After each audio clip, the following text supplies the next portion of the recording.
Goeienaand. Good evening, fellow South Africans.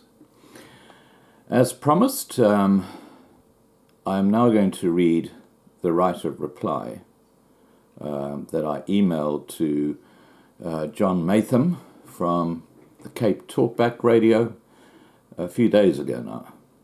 And he has not, from what I've heard, he has not actually read this to his readership. So I will read it to my subscribers. Here goes.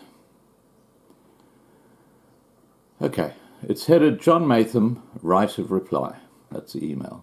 And then it gives a related link to capetalk.co.za where he has this discussion with the woman involved.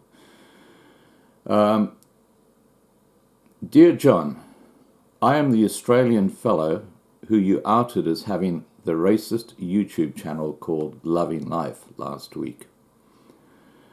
Let me assure you, if you knew me, you would know how ridiculous your comments about me and my channel were in your interview with Sarah Hoffman. I grew up in Iringa, a town in the southern highlands of Tanzania. As a young boy, all my friends were Africans. My family was one of the very few whites in the town. I still look back fondly on those innocent childhood days that probably inspired these two major initiatives I undertook in the last 20 years. I am a historian and author of the book Children of the Mist, published in 2007, which is now accepted by the Griqua people as their official history. The book took 30 years of research to complete. Contact Alan Lafleur, the Griqua paramount chief at Kranshoek, near Plettenberg Bay. Ask him if I am a racist.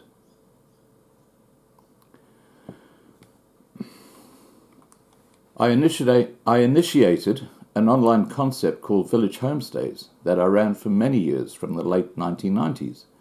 The project resulted in thousands of Fijian native villages coming out of poverty as tourism was directed to their villages. The website can still be seen, and then I give the link. As a result of my initiative, I have helped indigenous villages around the world establish their own village homestay programs. You will note a key word in my Gmail account, and that's not an accident. I would really be interested to know what you have done to help other racial groups move forward. I'm pretty sure the answer is nothing. Yet I'm the racist? Go on, tell your viewers. Apart from grandstanding on the radio, what have you physically undertaken to help people of other races in South Africa? My Loving Life channel has grown to over 10,000, has grown by over 10,000 subscribers since 2018. It has exploded.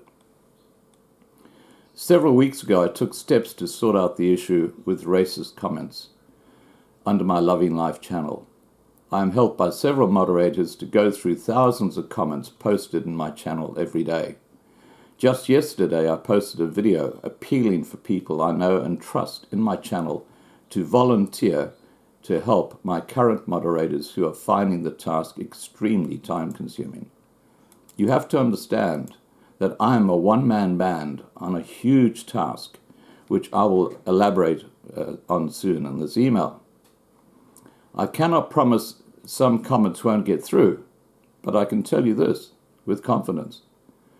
Many of those unknown contributors passing comments onto my channels are Africans using European names and posting outrageous racist comments in an attempt to shut my channel down. YouTube have informed me that it's often the same person who submits a racist post and then logs in with another username in YouTube to flag and report the comment that she actually made. They track this through IPs.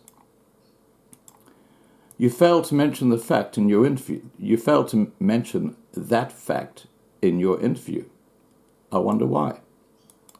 Sarah Hoffman did say that the person passing the comment is unknown, and that's a very, very pertinent comment.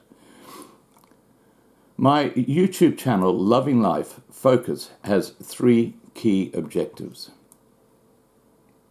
First, to provide minority groups of all races with options to escape the madness that is going on in South Africa, i.e., helping them to migrate to other countries.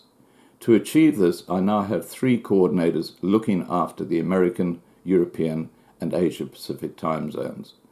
They are getting hundreds of emails each day from South Africans wanting to escape what we all see as a genocide. No one charges a cent to give advice to people wanting to leave, and believe me, it is a mass exodus.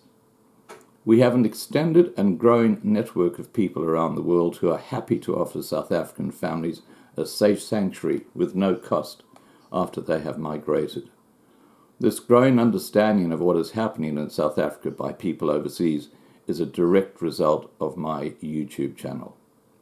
If you go to the channel's homepage, you will see the primary concern of offering people wanting to migrate is a featured video. I notice you never mentioned this in your interview with Hoffman. Second objective, to alert the world to what is actually going on in South Africa, seeing that the legacy/mainstream media have their own narrative and refuse to report the black-on-white atrocities taking place day by day in South Africa. These atrocities often involve rape, horrific torture, murder, carjackings, and theft. Did you know that the more pain inflicted on a person before they die, the stronger the magic left in the body part of the person the Bantu carve from their body, be it a heart, a penis, or another organ? These videos alerting the world to what is going on expose the hidden side of an imploding country on my channel. Includes the comical displays of the honourable parliamentarians in South Africa's parliament, especially the EFF. I have one question to ask you, and maybe you should focus on this.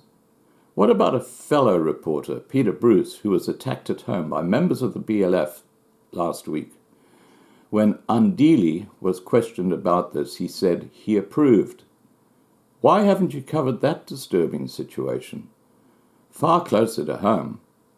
I guess it's because you're a coward, hidden behind a microphone. Third objective of my channel, to help whites living in squatter camps in South Africa today to find dignity and a job. I have several people working with me on this project. Is that being racist? If so, I plead guilty. But then, how do you legitimize affirmative action against a minority group in your country? You are so out of touch with what is going on outside Cape Town that your ignorance astounds and bothers me. I just hope you don't lose your job through affirmative action and land up in a squatter camp. If you bothered to view my videos, you would see what I've said to be self-evident, but lazy journalism is what it is. I call a spade a spade. No, I will not talk to you on air, but I would ask you to recite this email response to your listeners as my right of reply. You had the opportunity to reach out to me before broadcasting that highly offensive program associating me with racism last week. You didn't. That is again sloppy journalism. Finally, I spend 14 hours a day helping hundreds of South Africans of all races escape the madness under the current corruption and increasingly hostile political environment faced by minority groups. One day you might need this YouTube channel. Think about it. I'm requesting a formal apology from you and I'm requesting a formal apology from you for your and Hoffman's comments about me and my YouTube channel, Loving Life. And then I sign off as Scott, and then in brackets, Loving Life YouTube channel. Now, I'm not going to add anything more to that, seeing that John Maytham hasn't got the balls to read out my right of reply. It's now out there in the public arena. All right, guys, have a great day, and please remember to subscribe to be kept informed. And I hope you enjoyed the live stream that we had that closed just a few minutes ago. Take care for now. Bye for now.